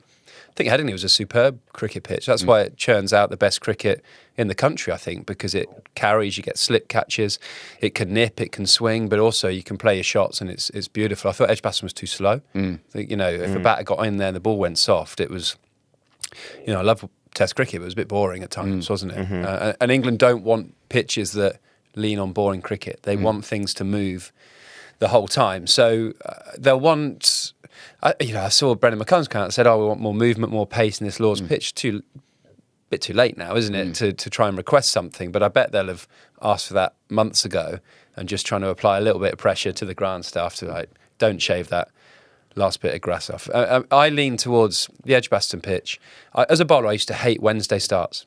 Just no one ever said that it was a thing, but I used to think if you start on a Wednesday, the club are going to want Saturday, Sunday full, so it's going to be a flat pitch to get to day 5. Yeah. That's how I viewed it as a bowler. Yeah. Very cynical. They're making a flat pitch, it's going to be hard to get. So I think Lords always shows a little bit more. There's always something going on at Lords. There's always like a dismissal there. But I've loved the Test series so far. It's been a cracker, hasn't it? India have been, their batting lineup's been stylish, classy, calm. And then Pant comes in and lives it up at 5. And they've sort of nicked one at Edgbaston. I think when Bumrah missed out, no one was giving them a shot at the start of the game. Yeah, it was like, oh, okay, well, if they can try and hold on for a draw here, then Bumrah at Lords, they got a chance of winning that. Yeah. They nicked this Test match. They go to Lords hoping to go 2-1 up, really. A lot of people like in Australia and beyond are always like curious about getting inside the Bazball mentality. And one thing I didn't think Aussies thought it existed. Well, Aussies are watching football right now, to be honest, and not really paying attention. But like, no, I mean, I think Aussies. They didn't. Lion came out and said there's not such a thing. Didn't Warner come out and say there's not such a thing? Apart from all their bowlers went. Yeah, I think a lot of Aussies listening were like, we're not represented by David Warner. But one part of Bazball that's always been interesting is like there's been like a zealous commitment to everything being positive all the time, it seems. But I noticed after this fixture, like Brendan McCullum said, we probably made a mistake at the toss, and admitting an error even in like modern media generally is not something we're used to, like you're meant to like never apologise, never explain about anything. Like I actually think it's quite refreshing that like somebody after a cricket game said like, yeah, made a mistake, probably just made a mistake there. Is that how you guys see it? Yeah, and I see it as someone like Baz wouldn't think twice about that. There's no dramas in saying, if we had our time again, we might do something different. We were still incredibly committed to the plan at the start, and we didn't have the benefit of hindsight and dust ourselves down and move on. I think it's one of Baz's great sort of strengths, really, is he won't change his way. He'll still be there with his sunglasses on and his feet up, and whether we got it right or wrong, we'll just say we were outplayed and we'll move on and come back stronger. But they're very committed to the style they want to play. I think one of the reasons they say they want to chase, and that one of the things that Bazball have done really well is take 20 wickets a lot. To win Test matches, you have to do that. And I think they see bowling first. Sometimes there's batting groups used to think, there'll be a bit in it for the first session, but if we get through that, it'll turn into a good wicket. I think they see it as, well, that's a chance to take wickets. Let's try and nick a few out. And if that gives us a chance to get ahead in the game by taking wickets, even Wokesy was getting a bit upset with a few umpires' calls, wasn't he? So if that's different at Edgbaston, but I think it's one of their strengths is the conviction that they have in the dressing room, and Baz and Stokes, he won't move away from that. And we're talking about that force of will that Stokesy has. Even sometimes if you make a decision, you probably think, no, it's the wrong one. He can make it right. A lot of the time he just makes it work. But he bowls a spell of 15 overs by himself to just find a way to make it work. But no, I think Baz is someone who doesn't worry about if it's comes across as, I made a mistake. Yeah, I made a mistake. Fair enough. Let's move on and we'll play well at Lords and try and win there. It was a very Bazball thing, wasn't it? 6 noughts in the first innings, and then this partnership that was just the most outrageous thing to watch in the world. Like it's 303. Jamie Smith comes in on a hat-trick ball, drills it down the ground, gets 100 and whatever he got, 80 or something. Yeah. It was, I suppose, when Baz first took over, yes, it was about entertainment. It was about filling stadiums. They could go to the theatre, watch the footy, do whatever they want, but they've come to the cricket, so make them have fun. And arguably, you can't argue against that. There was wickets falling in clusters, and there was an amazing sort of 300 partnership run a ball. So, but there has been a mentality change from it just being entertainment to India at home, Aussies away. We know our fans will judge us on winning. Yeah. I actually want to ask you about that, about growing up watching England in the 90s, right? Because I feel like this fun element, like everyone's so keen for cricket to grow and succeed here in England, right? And so once, maybe the results have improved under this current axis, right? It definitely has. But I wonder, like, because the 90s was obviously such a tough time for English cricket, again, offset by Australia was rising up and playing so well. So if your biggest rival is doing well, it probably, doubles the pain of the 90s, right? But like, because you both grew up in the 90s, what was it like watching the England team? You obviously both then climbed the throne to go and play for England and succeed, win World Cups and Ashes. So what was it like growing up in the 90s, like dealing with like that sort of era of cricket, which was pretty turgid at times, right? My hero is Glenn McGrath. Right. You just support the other team. Yeah. So you a lot of my growing up in there, a lot of my friends of my era support Man United. You support teams that are doing really well and successful and winning. I'm not saying I support Australia, but I looked at the Aussies and what they did against England, and I wanted to be Glenn McGrath. I wanted to watch Matty Hayden just like stand still and bash it down the ground. And you still had your English heroes of who you loved watching. But I actually look at my 90s cricket. I just loved worldwide cricket. Like if Lara was on, bang, I'm getting the telly on, going to go and watch Lara. And, I think Pollock was another one for me that I just loved watching do his thing. Whenever Shoaib got the ball in his hand, it was like, oh my God, what's going to happen here? So, of course, I was a big England fan, but we'd lost a lot of big games. So you got used to that. I was born 86 summer. My dad won the Ashes in Australia 86, 87, so I was 6 months old. And we didn't win the Ashes again till 05 when I was playing professional cricket. That's crazy, really. That's an incredible amount of time. And that, you're right, that coincided with the War brothers, Warne, McGrath, Hayden, all these sort of Aussie greats coming through.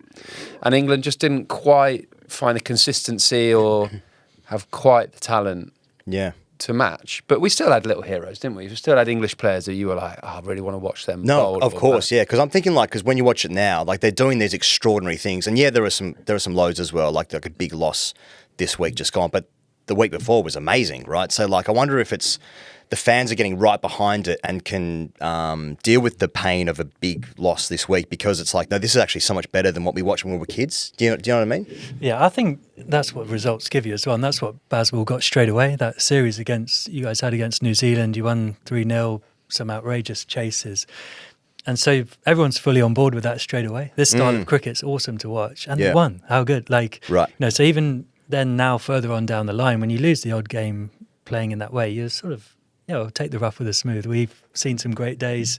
We can get on the back of a few losses. That's fine. And they actually bounce back and play pretty well. The results under Stokes have been awesome, really. Totally, yeah. So, and I think that's what you need a little bit. It gives you that wriggle room. I'm a bit the same as Brody. Going back to early cricket in the 90s, 2000s, it was always, we're quite English and we're pessimistic and we know we're probably going to lose. It's the 66 Football World Cup since we had a moment like that. And there was almost like the hope that would kill you. This could be the game. I think the Ashes, like Butcher, 170 odd at Headingley. That was sort of the run chase. So I remember I'm one against the head, unbelievable. But for me as a wicketkeeper batsman, like Gilchrist coming over, it was he was the guy I was drawn to. Steve Waugh, these and weirdly we've played professional cricket at the highest level, but for some reason these guys were on a different level. Right. For me, I think a lot of them still think they are. But it feels, they do. But I don't know. It just feels like it's like I played Test cricket. Yeah, but it was better when Lara played. Right. It was better when. Right. Steve Waugh must have been way better than the guys are right. now. But that's just because you were a kid when sure. they were They're doing gods. it. They're And I've shared a dressing room with Rooty, and Rooty's like second the best to at Sachin. that, And it's like, but he's Joe Root. I know him. It's fine. But so I think there was just some amazing players in that era. The bowlers, McGrath, Walsh, Ambrose, Warne was like, you're just drawn to him, weren't you? So, totally. Yeah, some amazing players that I love. I think so no one English, basically. I think KP and Freddie and that sort of Michael Vaughan team, 05, did a huge amount for English cricket in a sense that there was definitely this energy or feeling that McGrath would come over and get off the plane and go 5-0. And England ended up playing the man. Oh, it's Warne. Warne's got the ball. And what KP did with Freddie and Vaughan, they played the ball. That sounds very simple, but they took the actual person out of it. They took the heroic status of this warrior and they just played the ball. And that they taught that to the next generation when sort of Swanee, Jimmy, myself, Rooty, all these guys came through. It was very much, you're playing Australia, but don't build it up to be this magical thing that's completely different to Test match cricket. It's the ball. The stumps aren't moving. Go and do your thing. And I know that sounds a really simple change of mindset. And yes, maybe you can say the quality of the bowlers with McGrath, Warne, and all that sort of thing. But the Aussies still always going to produce wonderful, brilliant cricketers, aren't they? And one thing we failed in 2013-14, we played Mitchell Johnson after Brisbane, and when he bowled like the speed of light, we didn't face the ball. We were facing this bloke who's bowling the quickest thing we've ever seen. And that was probably the only time we failed with our mentality over the sort of last 20 years, really. That's so interesting. Just picking you up on that, like, what it seems to me what you're talking about is that experience of playing cricket and like someone's aura basically being more than the reality of what they're actually producing. Like, who were the players during your time, other than what you've just said, where you felt that? I mean, Jos in particular with white ball cricket as well. Like, when have there been times where you've been like, holy hell, this guy's amazing, beyond what they're actually doing? I think Bumrah's that guy at the moment. Yeah. I think in all formats, it's like when he gets the ball, you play differently. You just feel like this is the guy we have to try and keep out. I can't attack him, or I'm going to try and attack him, and then you try, and it's like, I can't. He's too good. So he's the one that it just feels different at the minute, and he's the guy who's sort of head and shoulders above the rest in white ball cricket, especially when you look at his economy rates and stuff in the IPS. He's playing a different game, and you feel like you're playing a T20, but you're playing a 16-over game, and then Bumrah. And it's, if we get a few off him and he doesn't take wickets, that's a few extra that we can put towards our score. But there's been a few guys like that, and I was probably quite bad at that in Test cricket. I came up against a few guys where I played the man and the occasion and the aura. I remember 2015 Ashes, Johnson coming over, and it was like he'd been 2013. He obviously bowled the speed of light. He had an amazing series in South Africa, didn't he? And I'd ask quite a lot of people about like, how do you play Mitch? It's like, don't do this, don't do this, don't do this, and it was like, right, what do you do that? But right now Bumrah, I think, is the guy. Pat Cummins would be one, I think, in Test cricket. Every time he gets the ball, seems to make things happen. But and judging by my T20 stats against him, Rashid Khan is look at us all being polite to each other about the other country. Well, you know what you said about Bumrah there, like from a podcasting perspective, your producers now have a clip that can go out and do numbers, right? And the subscribers come onto the YouTube channel as well. So you guys are getting the hang of it. Say a nice thing about an Indian player. Do you want to talk about Virat? Or yeah. And what do you guys think about Virat Kohli? MS Dhoni, Captain Cool. Yeah. That's trademarked. So that's trademarked. Yeah, sorry, you got that's trademarked. That's allegedly. It's another thing. You're gonna have to take another that email away. from the BCCI. Yeah. Oh, not again. This is to both of you. I mean, it's more pronounced for Broady going into commentary. We're talking about different generations, right? But you guys have spent most of your time on the inside of the team. You're still inside the team, and you wear critiques from former players in that situation, and then tension can exist between current players and former players. I mean, that's massive in Australian cricket at the moment, but I'm sure it's the case everywhere, right? As current players, you must look at former players and go, "You guys remember what it was like? Why are you hammering me, about this stuff?" But, Broady, you're a former player now who's like, for whom like doing a compelling job and to entertain people requires critique. So how are you going, walking that tightrope or balancing that? Are you ready to give the fans what they want and just get stuck into your own players? Is what I'm asking. When you snick off first ball 100, I'm going to absolutely be quite awkward in the next pod. I've not had to cross that line massively yet, to be honest, because my first summer of commentary, England sort of cruised it in a sense, really. Didn't get out of fourth gear. Sri Lanka at home, West Indies at home, you're always going to expect to win majority of those games in our home conditions.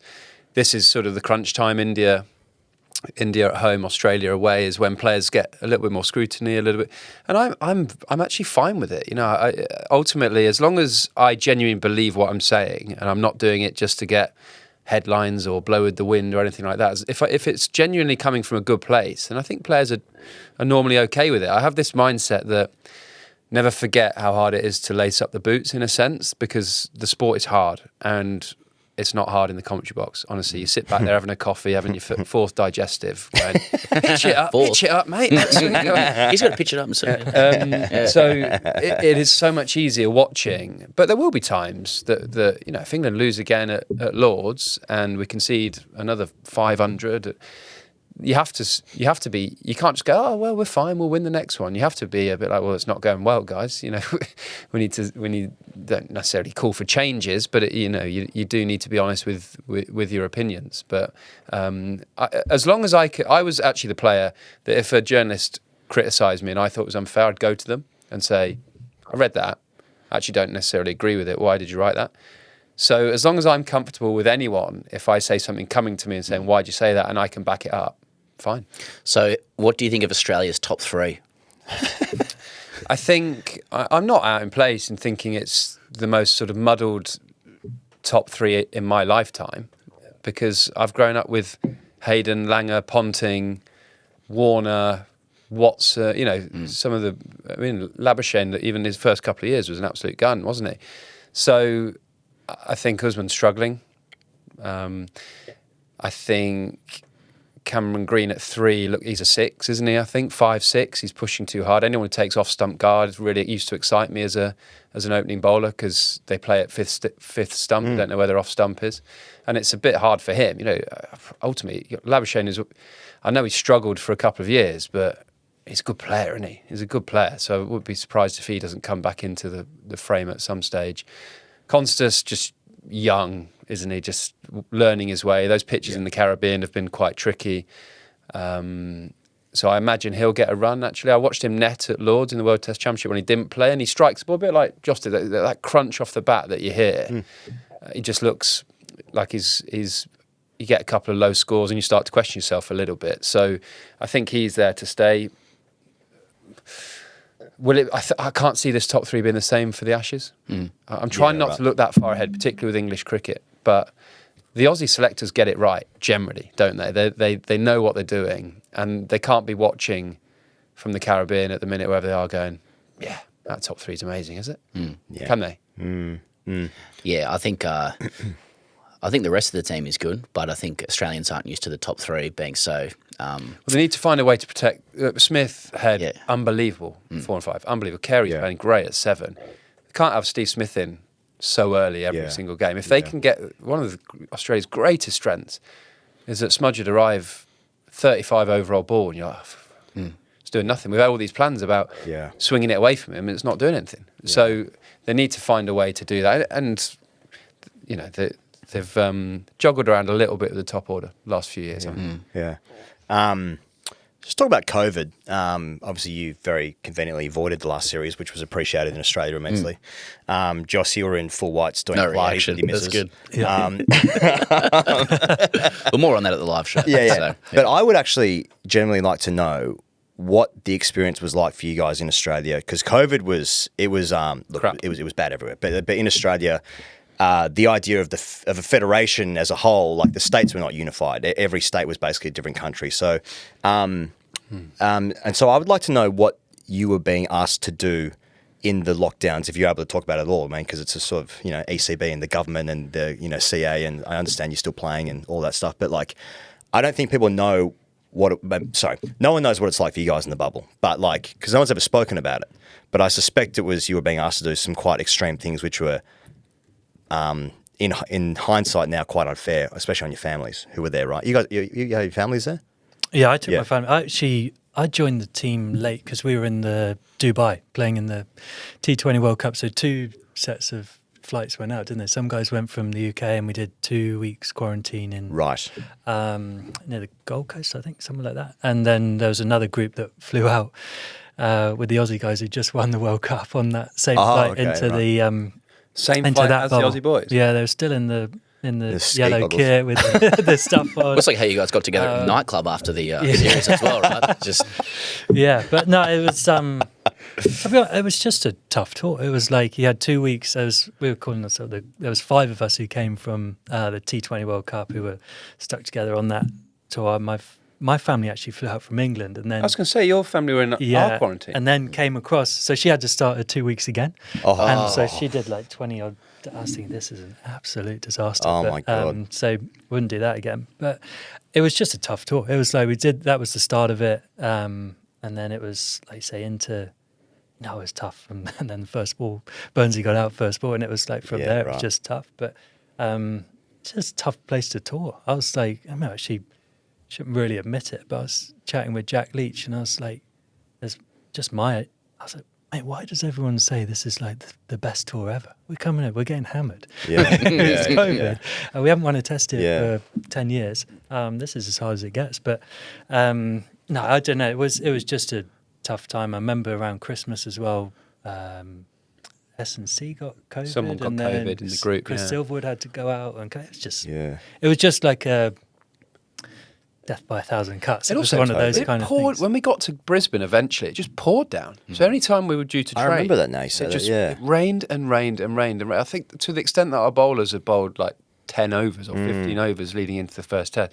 And for miles in the legs, we were walking round in the pissing rain in Brisbane, like just to get miles in the legs to prepare to play in the first Ashes test. So it was quite weird. But that ultimately that is the same for both teams. I'm not saying that isn't, but the Aussies are ferociously hard to beat in Australia. They just know they find a way to do it. But it was an unpleasant trip. You know, we were only allowed out in threes, was it? Allowed to sit outside. Yeah. It's when you knew you had no mates. So it's like you had to Any hopes, boys? Can't even get three. can't even get three together for a meal. It's just you and Leachy. This is fucking shit. Well, how often did you have to test? Like I remember Travis Head got COVID, didn't he? Pat got it as Pat well, missed didn't he? a game. Or did He Pat? did get it, yeah. Pat flew Didn't home. play at That's Adelaide. right. Didn't play A grade Adelaide. cricketer came and A grade cricketer came and shook hands with him in Adelaide at breakfast or something, and that was it. I remember even that's before we right, left, it was like we were on a group call with one of the like heads of state of Queensland, and it was like Joe Root talking to this guy about whether you had to wear a face mask when you were sat by the pool. And I was just like, what is this? Yeah, What that's we wild. like we all went through that with COVID, didn't we? It's Of weird. stuff that It's just weird didn't looking make back. sense. Yeah. And we had to fly into the Gold Coast, do 2 weeks in a room. But if we flew to Sydney, we could have played golf and got out straight away. So we had all Right. the big bash guys flying into Sydney, going, we're on the golf course. Yeah. I'm like, we're still in the room. Yeah. And I remember saying, why don't we just play the first test in Sydney? Yeah. Go to Brisbane after. How long is it? Like 6 week tour or something? Felt like Seven. 6 years. Yeah, that would have been grim. It Yeah. was then after I think one of the must have been after Adelaide when Cummins couldn't play. Then there was more tests, and it was like and they brought in like a new test, which felt like Do you remember it went them into your forgetting brain. to book our basically. bus in Sydney? New Year's Eve, we land. We had to fly differently because Travis had COVID. Fly on a different plane to Sydney. We land. We all get on this little bus. We're like, a bit small for us, this lad. Like, squeeze on. Pilot gets off. You're on our bus. Get off. We're like, what? You got to get off the bus. So we all get off the bus. And no one had booked us a bus. So we're just... Oh, it's a tough tour. The whole England team were just stood under a plane getting shade in Sydney Airport. Yeah, Like, nice. this is good, lads. Couldn't get another bus because it was New Year's Eve. Everyone was booked. Bloody hell. Great tour. Yeah, really good. Sounds like a good tour. You boys have been really generous with your time, Broad. I know you got to pick up your daughter from nursery. I just we were keen to come and see these studios that you record in, just to of the podcast For the Love of Cricket. Just to see how the sausage is made. And I've got to say, like, for people listening and watching at home, it was very, it was nice to walk up the stairs in this labyrinth and see it strewn with red wine bottles and beers, and obviously how you guys like to prepare for the podcast. So, like, it sounds like what's coming next for you guys is fantastic. This is a wonderful way to prepare for these shows. You've obviously banked a whole bunch here as well, with a couple of glasses of red and beer. I mean, it's a pretty good gig you guys have. It was a Southeastern Australian Shiraz as well. We were Was on it? Nice. this morning as well. I'll bring some to the live show if you want. Yeah. Oh, Or please. you'll be Aussie, just beers, will you? No, we have wine in Australia as well. As you pointed out, so we I thought you just enjoyed it. exported. No, we drink it. It's We drink Ponting wines. Yeah. No, boys, thanks so much Yes, thank for handing over the studio for this. It's a pleasure to have you both on. Broady will obviously see you live at the Apollo. People can still get tickets as well. Not Are you sad, actually worried? Are you worried about it? Because you commented on Instagram the other day that you're a bit scared. You do your Instagram clips make me a bit nervous at times. I'm like, Yeah. oh gosh, how am I going to deal with that? Nah, you'll be But fine. You'll be fine. I think most people will be on your side, to be fair. Yeah, So yeah. Is it generally Aussie crowd or English? No, or- it'll be English. Yeah, Be English. Yeah. No, it's nearly sold out. Not quite. So that'll be 3,500 people packed in Wow. to see us go. Well, it's not toe to toe. It's not going to be combat. Everyone's there to have fun, but things need to be discussed. You know what I mean? We're going to hash some things out. Comments. This made, is the PG version. rights isn't of it? And then- reply, etc. So And Jos, mate, great to chat, great to meet as well, boys. Wishing you all the best for the pod. You guys have an amazing setup here as well, so it's for the love of cricket for everybody out there. Any final comments as the owners of this pod? Well, it's a pleasure to come on your pod. First of all, I know you messaged me ages ago, didn't you, saying you've been trying to get hold of me for a while and I'd been ignoring you, which wasn't true, actually. You messaged me on Twitter and I didn't check it. I don't check Twitter, but you got hold of me in the end by Dan Christian, was it? Christo, yeah. Dan Christian texted me saying, I got these two idiots trying to get hold of me. Yeah, that's generally how we're described. I said, Christo, cheers, mate. Yeah, if you know them, probably are idiots, but yeah, go for it. And then, it was nice to spend some time with you at Lord's, a bit in Birmingham, so look forward to Sunday. Yeah, nice. All right, boys. All the best. Thank you very much. Pez, a bit of good news. 6 points pale. They're back, baby. I'm going to read Dylan's notes here again. I'm going to join Dylan's notes. We go. Okay. Join Dylan's notes. Yep. Want to celebrate Australia being 2-0 up in the series with a late night beer? Need a drink to go with a 600-plus fourth innings Bazball-inspired run chase? A limited run of TGC's beer, 6 points pale, is still available right now. This is good, Dylan. I'm pleased with this. But the cases are moving and they won't be around for too much longer. Follow the links in the description to get your case in Australia or the UK. What are we talking about? It's 6 points pale thanks to TGC. You can get it in Australia and the UK for all your beer drinking needs. Drink responsibly. I don't know if you need to say that, but I just felt like it. Yeah, well, all I can say is sorry about the value. Couple of beers ourselves last night, just under the beautiful London summer sun. And the deceptively late finishes that you have there, just because of how long it's up for. But this, soft light, 6 points pale. But apologies for the value. Yeah, you know? that's right. And if you're there in Australia, it's early sundown, but plenty of footy on and some cricket, I guess. Yeah. And if you want, why don't you get it now and then save it for the summer? Just leave it in the back of the fridge. Get a couple. Yeah. You know what I mean? Have a And if you're in the have a tipple now. If you're in the UK, get it now. Take a photo, send it to us. We'll post it up on the old IG there. Okay. And we'll do that. So there you go. 6 points pale. 6 points pale is back. First time in the UK. So there you go. Let's talk about the West Indies and Australia. Australia win the second test in St George's in Grenada. Australia made 286 in the first innings. The West Indies made 253. It's getting a bit close. Yeah. Aussies then made 243. West Indies all out 143 in the fourth innings. Australia win by 133 runs. Alex Carey is the player of the match, 63 and 30. The story, though, is that the bowlers do the business in Grenada, Pezza. Just look at the numbers here of these guys. Stark is on 395 wickets. Lyons on 562. That's one behind Glenn McGrath for the second most for Australia. Hazelwood on 292. So Stark and Hazelwood come up to 400 and 300. Cummins is on 307. That's three behind Brett Lee's 310. That'd be the seventh most for Australia. It's just like the reason I list out those numbers is because it makes me feel good and safe. And I talk about train rides and spotting trains before, and that really tickles my interest right there. Like those numbers, the collection, the cartel, Bo Webster's chipping in as well. I mean that in our generation, we grew up, runs was the currency of safety. And now it's just watching these guys just fucking go to work. Oh, yeah. It's an absolute pleasure. Oh. Kratz 395 poles coming into his 100th test as well. That's right. It's like, the 400 is going to have to line up with the 100 as well. The even number fucking orgy that's coming up. That's 4 wickets per game. Yeah, exactly. God. I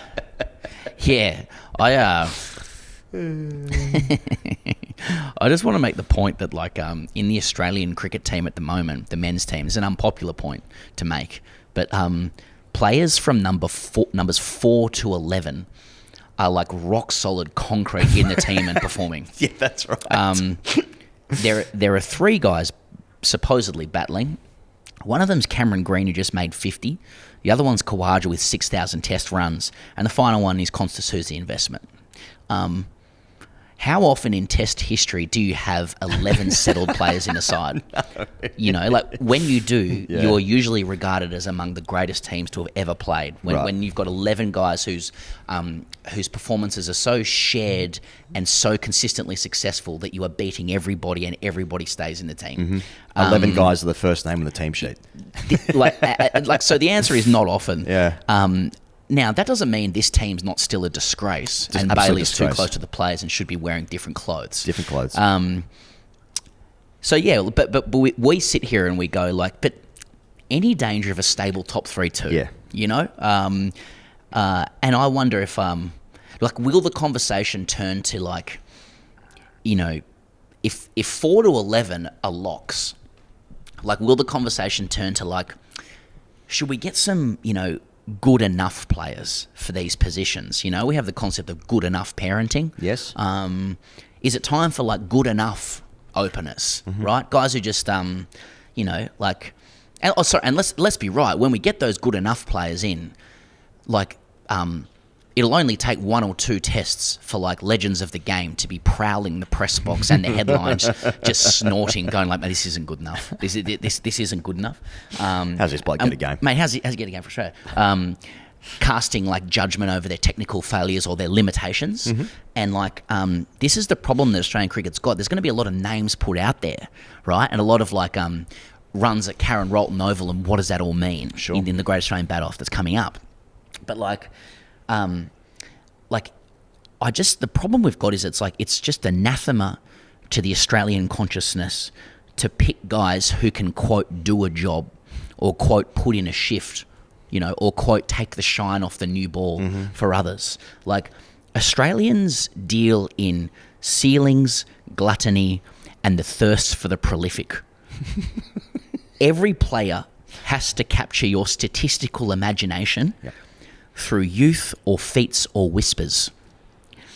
And that's why Slug, who is actually averaging 45 with the bat and 25 with the ball, he's the one who's going to have to sing for his supper. Yeah, how's this bloke get a game? Which is completely unfair. Now, to his credit, he's addressing that through narrative, like Prada Sunnies, leather Crocs, and a big penis. So that's my breakdown of the situation Australia finds itself in. So Bo Webster has 4 half centuries for Australia. He's come in at 4 for 39, 4 for 67, 4 for 65, 4 for 93. When he's made those 50s, he's now chipping in with the ball. He's got some of the biggest buckets you've ever seen. He needs to go. He's got to make way. I think he's a watch. He's a watch for 6. I'll be reserving my judgments until I see him do it against our boys. We've had a parade of players this century who have not been able to fulfil the promise of the all-rounder at number 6, and guys that we go gaga over, eyes rolling back of heads, tangerine belt stuff. None of them have been able to do it. Slug comes in just out of 31. He's from Snug. He's got an earring. He's got the earring and the pride. He's got the entire narrative. Penis-based nickname. Penis-based nickname. He's got the 45-25 stuff, bat over ball, but we're like, there wasn't enough whispers when he was young. There wasn't enough whispers over this guy, so I'm just not sure about it. Where's he from? Tassie? Yeah. Okay, that's interesting. And he's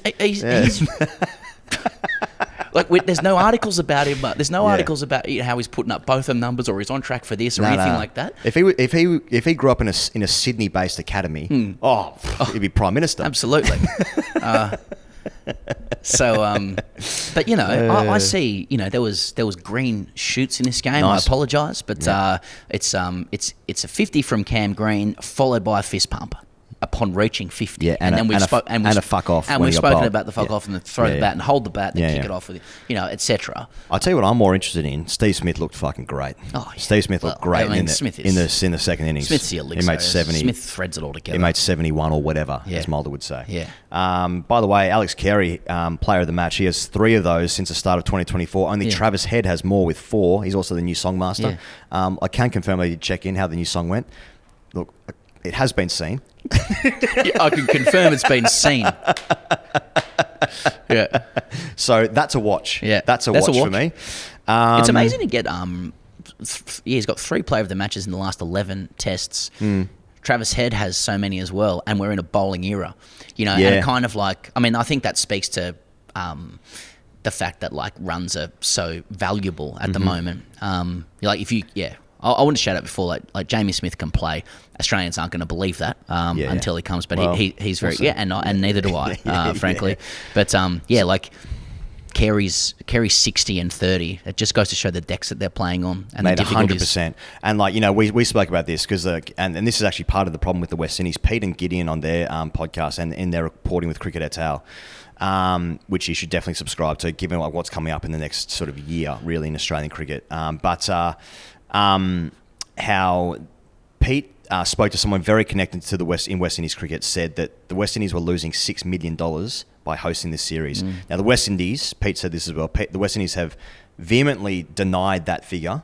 They haven't said if they're making a loss or a profit, but I think that or goes if it's more than 6 million. Yeah, that's right. So that goes to show that that's a conversation, whatever it is, it's a conversation if they're even making money from this series, right? So, and because of that, it's part of the deal is because there's no value in the TV rights because the games start at midnight, they finish at 8 in the morning. Obviously, the day-night test is a little bit different. I guess it's actually slightly better because it'll start at like 5 or something in the morning Australia time. So you can actually get up early in the morning and then have it on at work, I suppose, which is actually fucking great.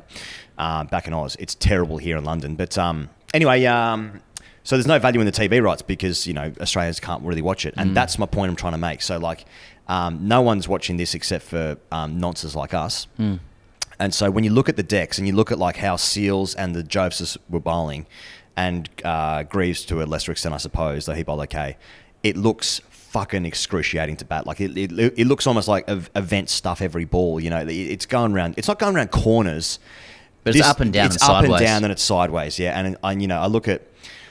I keep thinking about Usman, who passed 6,000 Test runs. He's the 16th Australian to ever do that, which is we'll always wonder what it could have been with Usman. Of course. Top 6 man. What could it have been? Yeah. I keep thinking of like a defense. Like how would he feel if he was in this conversation, right? And it just looks so hard. And like basically no one, or very few in the world are scoring runs on these kind of decks in the top 3. None of the best batters bat 3 anymore in world cricket. Every number 4 is the best batter now in the team. Shubman Gill, Joe Root, Steve Smith. I think Kane Williamson bats 3 actually, so rejected my own idea there. And Vian Mulder. Yeah. Did he bat 3? Yeah, okay. Well, there you go. So I'm wrong and dumb again. But yeah, I think there was you can make an exception for Vian Mulder yeah, in that game. in that particular one. I mean, I did watch him bat here, and people thought he was a night watchman in the first innings. So it's not easy, and they won that game as well easily. He played well in that game. Yeah. In the second innings. Oh yeah. Sorry, I forgot that's a caveat. Yeah. So yeah, like when you're watching it, it's just like, fuck, this is tough work. It's tough work, and so yeah, I mean, Carey and Head winning Man of Match awards on these decks is kind of surprising, actually. I guess probably the value of the runs, right? Yeah. It's the value of the runs. Yeah. It's just really hard to bat in the top order when the bowling's good, And the bowling's good. on things approaching shit tips. Yeah. Darren Sammy spoke about the awareness that they need batters that average 40 plus in domestic cricket, and they just don't have those. But So let's play a day-nighter at Jamaica with a pink Jukes. That's right. So I mean, he just said like they don't exist right now. I mean, the West Indies do have good batters. They just don't play tests. Obviously, Nicholas Purin, Hetmeyer, Evan Lewis, Kyle Myers, Mayers, like that. Like they have good batters, but like they just don't play, and because there's no money in it, it's not a viable business. So the third test is at Sabina Park in Jamaica. Nasher, Andrew McGlashan, ESPN Cricket Info, is reporting that the lights at the ground that have only just been installed will need the final approval before the game goes ahead. So all the best with that, boys. The Caribbean has only hosted one previous day-night test when Sri Lanka played in Barbados in 2018. Australia have won 12 of their 13 day-night tests. The only defeat being against the West Indies at the Gabba last year. That was the game where Shamar Joseph bowled so well, and have played comfortably the most, given that every home summer features a pink ball game. Okay. We mentioned before the third test will be Mitchell Stark's 100th test, if selected. He's taken 70 wickets with the pink ball. Yeah. So I'd say there's a good chance he's going to get a Guernsey. Yeah. Bowler should be fine. But my watch is my watch is that. So as far as I can see, they've hosted one pink ball game ever in the West Indies. Sabina Park's doing it with lights that may or may not work. They're using a pink Jukes, and if Constas doesn't return with 100 under his belt, then he's back of the queue. Yeah. Go on, Sammy. Yeah, he's underneath Joe Burns, who plays Ridley now. Yeah, that's right. Burns looking good, actually. So off your pop, Sammy. All the best, brother. All the best. What's Shamar Joseph bowling? 145. Yeah, if selected. That's right, if selected. All players, which just applies to all players, of course. That's right. Anything else on the cricket? On the cricket match? Yeah, I was actually watching Vaibhav Suryavanshi versus Rocky Flintoff. No, not really. Yeah. Nah, all good. I mean, some guys in the Australia A team did some stuff. Yeah, Renshaw made runs in white a losing side, and others made runs in the first game. Pretty much everybody did. Yeah. So it's a watch. It's a watch. It's a watch. It's a watch. Yeah. I'm wearing a watch. And if you want to watch the series in the West Indies and you're you're Australian with a KO subscription, for instance, and you can't, then use a VPN.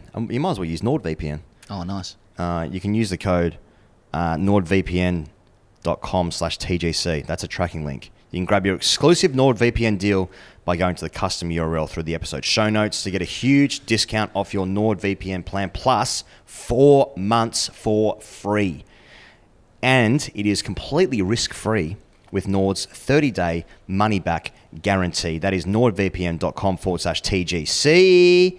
I think we're going to get kicked out of here in... we've got 15, we're right. 15 minutes. Plenty of time. Really I'd just say with some admin for us ahead of Australia, West Indies and the third test. Yes. We are departing the UK on the 15th of July, which corresponds with day 3 of the test match, or day 4. We should be able to provide like dailies for days 1, 2 and 3 in the morning in the UK. Don't worry about the time differences, etc. But if it gets into day 4, we will literally be flying back to Australia. Obviously, that is a grave and unprofessional outcome, and something is appalling and we should be ashamed of. But, heads on pike. Heads on pike, etc. But if it gets into day 4, we will not be able to provide a daily for that day because we'll be in the air without Wi-Fi. And I expect all manner of criticism, brickbats, whatever that is. Hung, drawn and quartered. Hung, drawn and quartered. Put your application in if you want to do day 4 on behalf of the grade cricketer. Yeah. But we won't be able to do day 4. But once we get on the ground, after 24 to 27 hours of travel, we'll have a look at doing something else as well and see what happened in the game. That's right. So I think that the times here, we figured out that the day's play will finish at 3 in the morning. Now, obviously, one of those days is after our live show in London, so there's a few moving parts here. But we are doing our best. Yep. I promise you we're doing our best. But there might just be a day that we can't do. Absolute fucking disgrace. Oh, mate, that's how I feel. Now, Ask TGC. I've got a couple of Ask TGCs, not from the pigs this time, Pez, but if you want to join our Patreon, you know where to do it. But if you want to send your questions to the main pod, please send them in to hello@gradecricketer.com. I've got 2 in here. One starts from Amy. So that is, again, hello@gradecricketer.com to send in your Ask TDCs for the main pod. Amy says, hello, Higgins and Pez. First-time emailer, long-time begrudged listener, as my partner of 6 years listens to you guys constantly, and I'm forced to also understand the wide world of cricket. Just flagging 2 points for your consideration. Have you trademarked wasted Saturdays? I've been with my partner for nearly 6 years, and I've referred to his Saturdays as wasted the entire 6-part cricket seasons I've endured. I'm happy to report I also waste my Saturdays watching him and washing his whites. Up the Botany Clavelli Marlins, and shout out to all the wags. Have you watched the Inspired and Unemployed's Practical Joker episode where they send Jack into umpire's social cricket game, season 3, episode 7? Would love your opinions on episode, especially the 6 that is hit and ruled a 4. Surprise, that's my partner. Take care and keep turning out quality content that my partner is obsessed with. Amy. Well, shout out to the wags from Botany Clavelli. Shout out to all wags everywhere, really. Shout out to all wags everywhere. Shout out to all partners who inexplicably watch the game. Mate, that partner takes part in. What about this bloke getting Amy to wash his whites? If you're an adult, that's something you got to do yourself. I would have thought so. And I'm not asking for this from Amy. I think it's actually a question to all cricketers out there. However you get your whites washed, how do you do it? You know what I mean? I think that we could actually facilitate an information exchange there. Yeah, okay. Because there's multiple methods. Some people have some unbelievable methods. Like you turn up on day 2 of a game and the whites are just pristine. And I think at a basic level, I think if people could send in their mixtures, their potions, okay. Your ratios. Yep, their ratios, the different liquids that they've got involved. Yes. That maybe the machines they're using. So my mum used to wash my whites until I was 31. Yep. And that's when you retired? That's when I stopped playing, and that's when I moved out. Yep. She washed my whites, up until the end of school, and her nappy sand jobs were just out of this world. Oh, shout out to Helen, and that's right, and to my mum Jane as well, who same deal. Who just delivered unbelievable results. week after week. Absolutely. I used to get these, Mum, you're an absolute worldie. Yeah. Oh, yeah. World class, Mum. Brilliant what you did. It's brilliant what you did, isn't Brilliant, it? yeah. I That's sort of right. give them whites and you sort of took your chances. And Yep. And I mean, my mum was unbelievable supporter of my cricket. Went to it all, beautiful lunch, etc. Yeah. Packed lunch. My dad supported my cricket as well. When I moved in with my dad, he sent me off to lunch with a boiled egg. I just drive by on Michael. did you used to Boiled egg and lean cuisine. Thanks, Dad. Did you used to Could use a bit of that now, You used to get actually. like the shining, like the red shining marks on the trousers as well as Oh the yeah, grass all of it, stains? all of it. Yeah, Yeah. I would throw myself about back Yeah. in the day. Yeah. Quite an athlete back in the day. Yeah, well, yeah, of course. It's just sort of Yeah. agility, really. I've Putting not the rig- watched Inspired Unemployed Boys show, but I have seen a clip of it, so I yeah, know I it saw a happens, little but bit of I clip, haven't, yeah. I've not watched the Yeah. episode. So I think Amy's more asking, just like is more venting that it was called 4 but 6. I know it was her partner. Yeah, okay. Yeah. No, thanks for the correspondence, Amy, and Yeah. make sure your bloke sorts out the whites. Yeah, or just get him to wash it himself. Yeah. Seriously, return some time to yourself. You deserve it. Headstrong, heads long. Fellas, a friend recently told me they went on tour to Sri Lanka and were given a suspicious dish, inverted commas, before surely all encountering a severe bout of deli belly the night before they were due out in 35-degree heat and wearing whites. My question is, do you think any cricketers have ever worn a nappy or diaper to bat? Which professional cricketer is most likely to do so up the England? Yeah, I've got a story sort of adjacent to that. I think I told her on Patreon. Okay.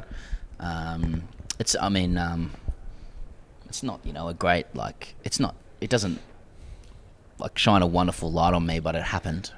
Okay. And I'm kind of editing it in my head now as I... Oh, I know what you're talking about. Yeah. Where ultimately, so it's sort of adjacent, but yeah, I was playing in a game under 13s or 14s at against Southeastern for Gordon. Must have been like G Shield or More Shield or something, and it was very, very hot that day. I was on 16, but I was struggling to breathe, and I had to retire. And once I retired, I was unwell, and I basically threw up, and Yep. it was my turn to go in and bat again. It was a few wickets fell. It was my turn to go in and bat again, and as I stood up to return to the crease, Yeah. let's just say I could have used a nappy. Yeah, right. But I was embarrassed, so Yeah, it's Just weird. went It's out weird there. if someone would have had one ready, like someone's brought one ready to yeah, go. but it would have, yeah. It would have been, yeah.